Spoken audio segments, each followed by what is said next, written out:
बढ़ते आगे और रुक कर लेते हैं एक और बड़ी खबर का। पशुपालन विभाग में कामकाज ठप है। अंधेरे में लंपी संक्रमण के खिलाफ जंग लड़ रहा है अब विभाग।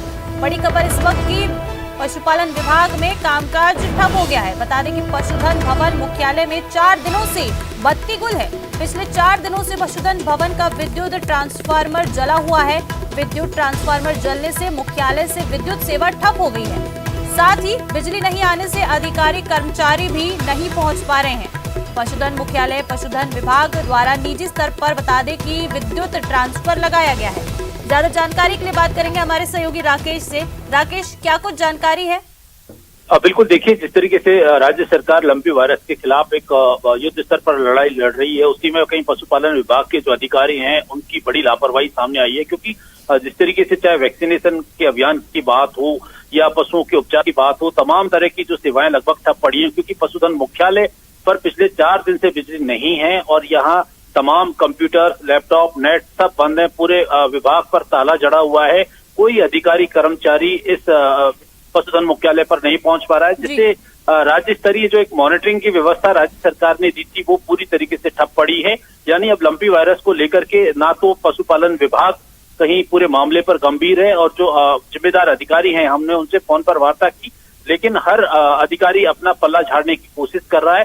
निश्चित तौर पर चूंकि सरकार जिस गंभीरता से जो लंपी वायरस के खिलाफ जो एक मुहिम छेड़ रखी है, मुख्यमंत्री अशोक गहलोत ने युद्ध स्तर पर इससे जंग करने के लिए भी आग्रह किया था, लेकिन पशुपालन विभाग। बहुत शुक्रिया आपका इस तमाम जानकारी के लिए। और चलिए अब आपको सीधा ले चलते हैं आंध्र प्रदेश के नेल्लौर में, जहां स्पीकर ओम बिरला अपने दौरे पर हैं। स्पीकर बिरला क्या कुछ कह रहे हैं, चलिए आपको सुनवाते हैं। लेकिन ये स्वर्ण भारत ट्रस्ट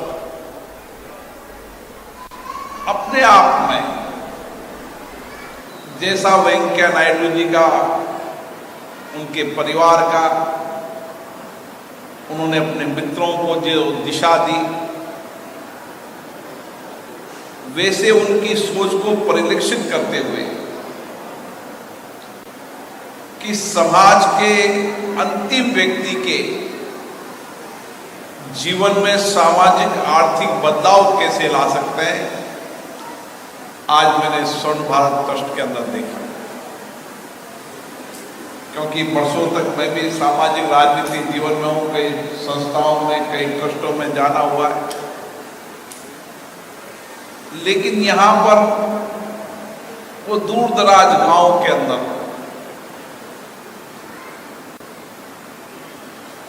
कई के माता नहीं है, कई के पिता नहीं है, कई धन के अभाव में जिन बच्चों ने शिक्षा छोड़ दी, सबसे पहले समाज के उस अंतिम व्यक्ति से इस ट्रस्ट की यात्रा शुरू की।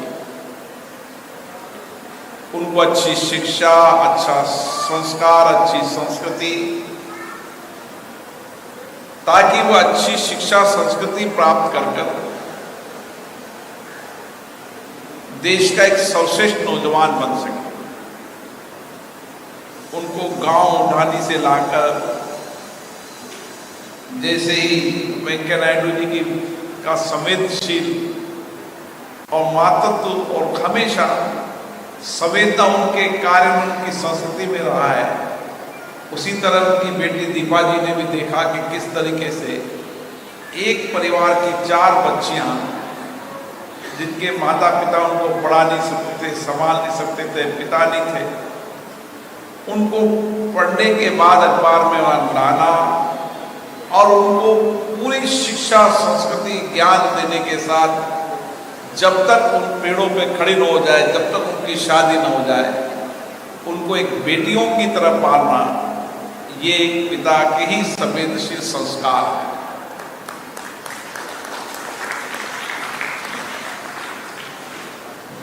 और उसके बाद फिर कैसा एक विद्यालय होना चाहिए, कैसा एक शिक्षा का केंद्र होना चाहिए, जहां केवल शिक्षा, ज्ञान नहीं,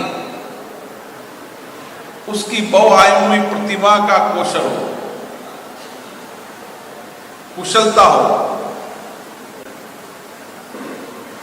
शिक्षा उसके जीवन के अंदर मानसिक, बौद्धिक रूप से उसको तैयार करती है।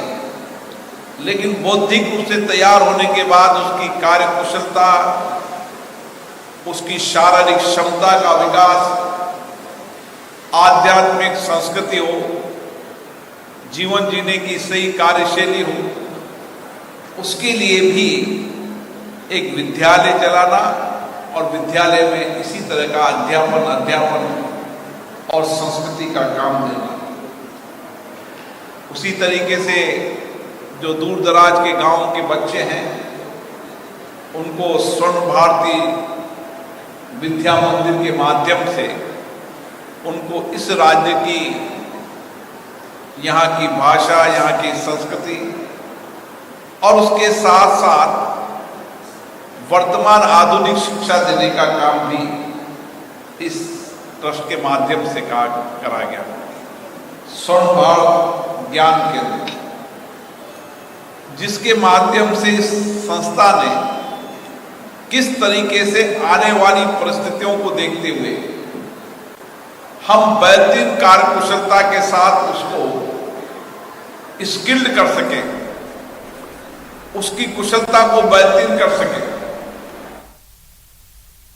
बढ़ते आगे और झुंझुनू के खेतड़ी